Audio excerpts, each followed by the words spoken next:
जन्मदिन इतना सफलतापूर्वक मना रहे हैं तो यह किसकी देन है? बाबा साहब भीमराव अम्बेडकर जी की देन है। बाबा साहब ने सोचिए कि बाबा साहब के पहले हमारा समाज 500,000 सालों तक गुलामी की बेड़ियों में फंसा हुआ था।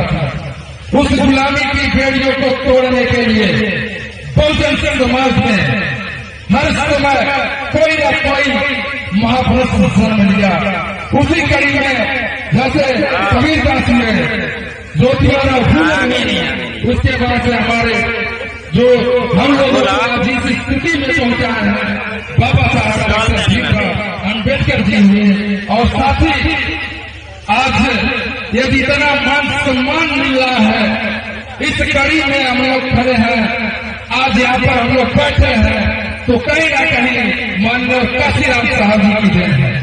साथियों, आप लोग देखे होंगे आज से 40 साल पहले चले जाइए, किसी की औकात नहीं थी साथियों जो अपने घरों पर कुर्सियों पर बैठे, चरपाई पर बैठे साथियों, वह औकात दिलाने वाले माननीय काशीराम साहब और बहन कुमारी मायावती जी हैं। साथियों, आज इस मंच पे हम सभी लोग बैठे हैं, बहुत ही अच्छा लग भी रहा है।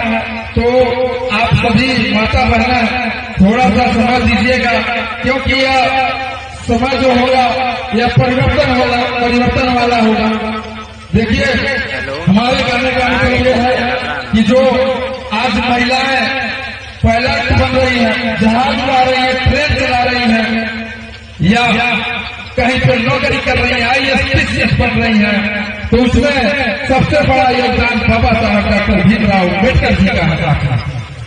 साथियों, देखिए, बाबा साहब डॉक्टर भीमराव अम्बेडकर जी जब कानून मंत्री हुआ करते थे तो उस समय एक बिल लाया था, एक प्रस्ताव लाया था, जिसको हम लोग कहते हैं हिंदू कोड बिल।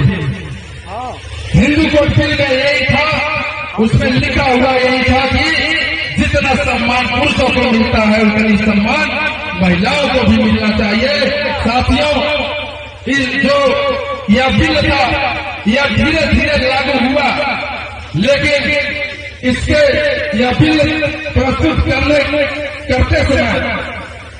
करते समय बहुत सारी परेशानियां आई। गांधीयान कंपनी के लोगों ने विरोध भी किया और बाबा साहब को कानून मंत्री पद से इस्तीफा देना पड़ा, मजबूर कर दिए थे। साथियों, यदि बाबा साहब उस समय और थोड़ा दिन और आ चुके होते तो आज स्थिति कुछ और रहती। साथियों, ज्यादा तो कुछ नहीं कहना, लेकिन इतना मान के चलिए कि हमारे इस भोजन में समय समय पर महापुरुषों ने जन्म लिया। उसी क्रम में हमारे बाबा साहब माननीय काशीराम साहब जी, इन लोगों ने बड़ी तपस्या की है, तब जाकर के आज स्थिति आई है। साथियों, एक चीज और कि बाबा साहब के बारे में बताने वाला, बाबा साहब के बारे में जानने वाला 30 साल तक तो खराब से खराब संविधान भी अच्छा साबित हो जाएगा।